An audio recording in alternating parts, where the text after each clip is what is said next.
Hello my dear friends, আমি Sujit Debnath. Welcome to পাঁচের পাঠশালা। দেখো, এএনএম জিএনএম এর এক্সামটা ঠিক কত হতে পারে, এই পুরো জিনিসটা এখন কিন্তু একটা কি বলবো, সেটা কনফিউশনের সৃষ্টি হয়েছে যে এক্সামটা এক্সাক্ট হবে কি হবে না।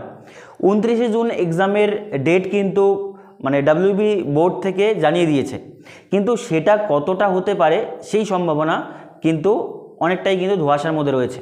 কারণ এক্সাম আদৌ যে সেই ডেটে হবে কি হবে না কোনো কিন্তু ক্লিয়ারিটি নেই। কেন নেই ব্যাপারটা বুঝো। এখনও পর্যন্ত জিএনএম এনএম এর এক্সামের ফর্ম ফিল আপ কিন্তু স্টার্ট হয়নি। এর আগের বছরে তুমি যদি যাও তাহলে ফর্ম ফিল আপ এর আগেই হয়েছিল, এক্সাম কিন্তু 1 মাস ডিলে হয়েছিল। এক্সামটা কবে হবে সেই পুরোটা তুমি আজকের ভিডিওটা দেখলেই টের পেয়ে যাবে। দেখো, প্রথম কথা হচ্ছে আমাদের পরীক্ষাটা ঠিক কবে হবে এইটা মোদ্দা কথা হওয়া চাই, যে এক্সাম পিছয় যদি কতদিন পিছাবে, বা এক্সামটা যদি না পিছায় 29শে জুনই যদি হয় তাহলে সেটা কি করা যেতে পারে। এখন এবার ধরে রাখো যে এবারের এক্সাম পেছানোর সম্ভাবনা অনেকটা আছে। কেন আছে সেটা আমি বলছি, তারপর তোমাদের আমি বলবো যে এক্সাম যদি পেছায় তাহলে কবে হবে সেই ডেটটা আমি তোমাদের কিন্তু ধরিয়ে দেব। দেখো, প্রথম কথা হচ্ছে এক্সামটা যে হবে কবে সেই জিনিসটা আগে বোঝো। যেটা ডেট দেওয়া আছে যে 29শে জুন এক্সাম কন্ডাক্ট করানো যে ডেট দিয়েছে, এইটা হয়তো কন্ডাক্ট করানো এখন আর যাবে না। কিন্তু গভর্নমেন্ট যদি চায় যে আমরা করাবোই একান্ত, সেই ক্ষেত্রে করা যেতে পারে।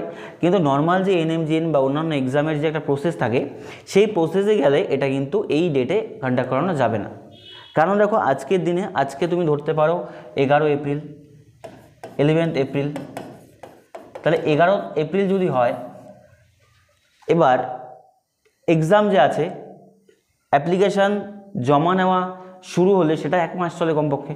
তোমরা জানো যে এনএমজিএম আগেও যেটা 1 মাস চলে, তো 1 মাস চলে তোমার 11 মে পর্যন্ত যদি চলে, কালকে থেকে যদি ফর্ম ফিল আপ শুরু হয়, তাহলে জুন মাসের 29 তারিখে এই 1.5 মাসের মধ্যে কিন্তু এক্সাম হবে না, কন্ডাক্ট করানো সম্ভব না। কেন সম্ভব না তার যথাযথ কারণ আছে।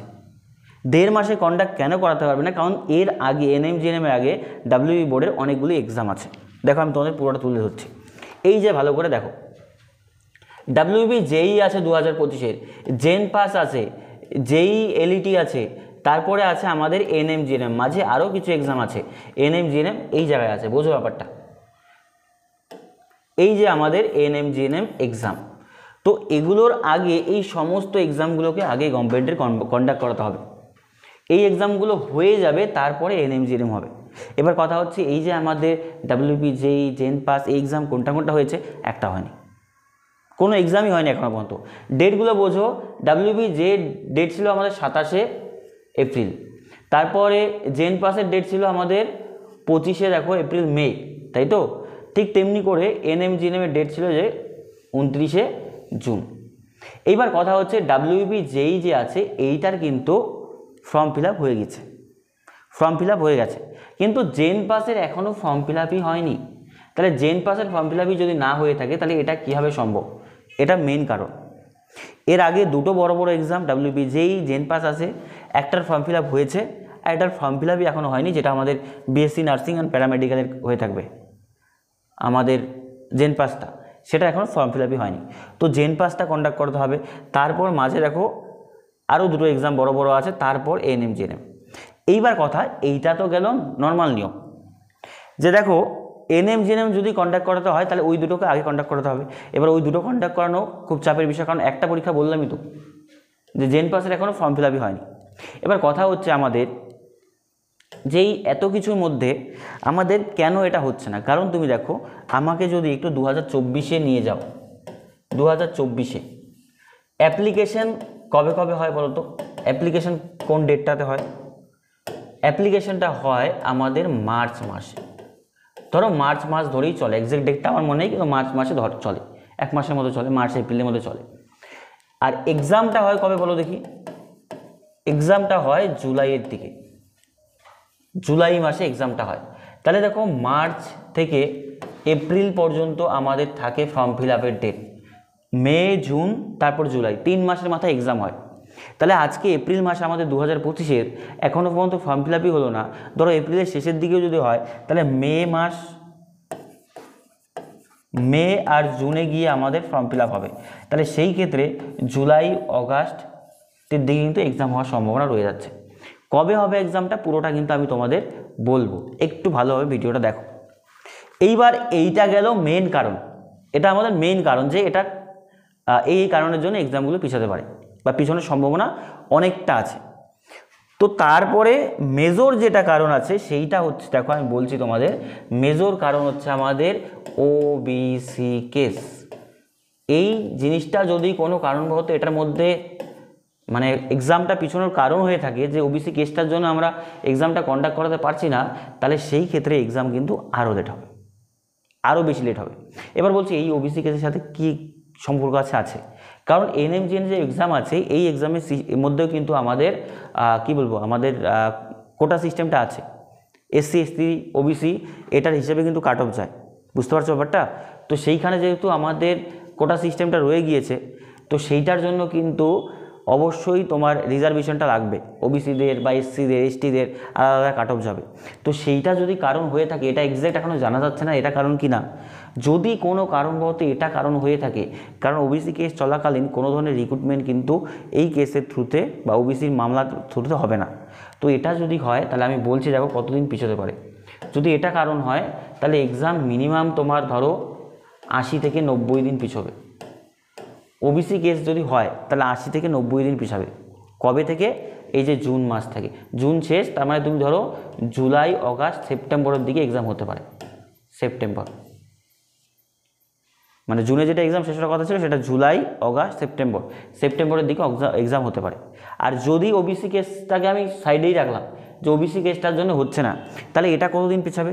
এইটা তুমি ধরো যেহেতু আমাদের জুনে বলেছে, এটা জুলাই বা মিনিমাম তুমি ধরতে পারো যে 40 দিনের মতো, 40 থেকে 45 দিন পিছবে, সম্ভাবনা প্রবল আছে।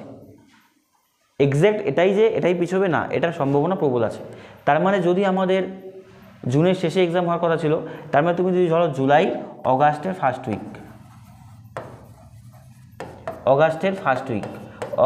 ফার্স্ট উইকে কিন্তু আমাদের এক্সাম হতে পারে, যদি নর্মাল বিহেভিয়ারে চলে। কারণ যে কোনো এক্সাম কন্ডাক্ট করাতে গেলে যে প্রসিডিউরগুলো আছে সেগুলো ঠিকঠাক করাতে হবে, আগে স্কুলগুলোকে দিতে হবে, তারপর সেখানে এক্সাম হবে।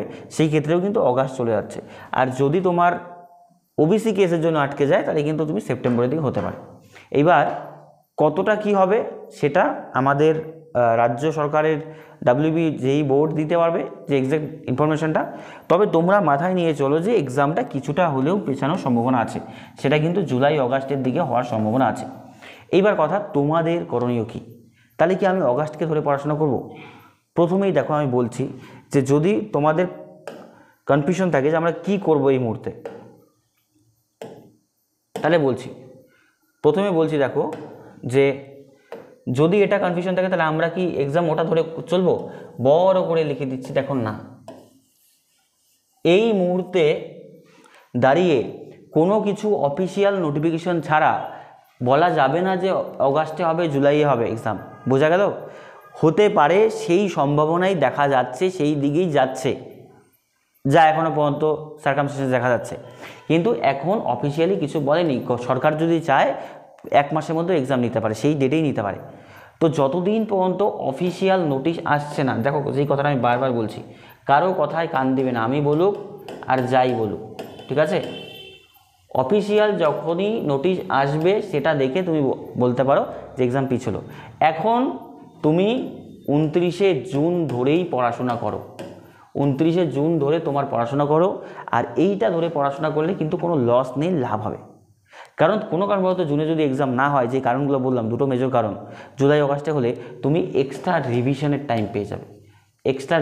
টাইম পেয়ে যাবে, যেটা তোমাকে এক্সট্রা মাইল রান করাবে।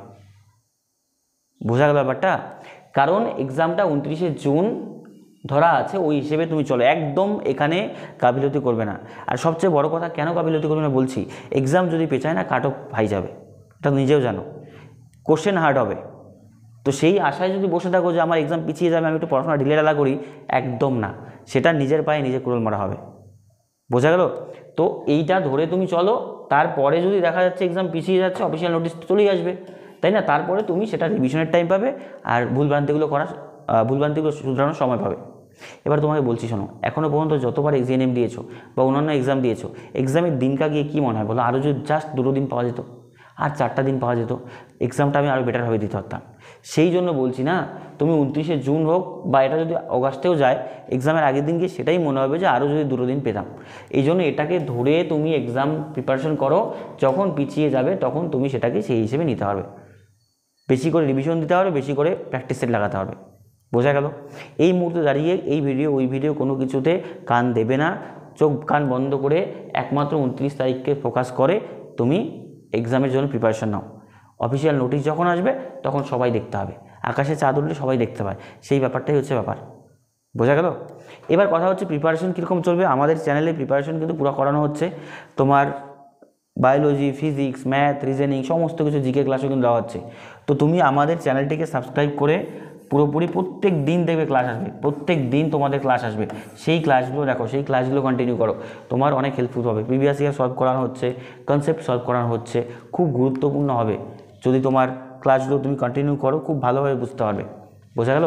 আজকের মতো এই পর্যন্তই, দেখা হচ্ছে নতুন কোনো ক্লাসে। আর যে কথাগুলো আমি আবার বললাম, এক্সাম অফিসিয়ালি এখনও কিছু বলেনি, সম্ভাবনা প্রবল হয়েছে যে এক্সাম পিছানোর, কিন্তু পিছাবে যে সেটার অফিসিয়াল নোটিশ না আসা পর্যন্ত কেউ কিন্তু সেটা নিয়ে মানে এরকম হয়ে যাবে না যে আমার এক্সাম পিছিয়ে গেল, আমি কিন্তু প্রিপারেশন একটু ডিলে করবো, না, একদম না।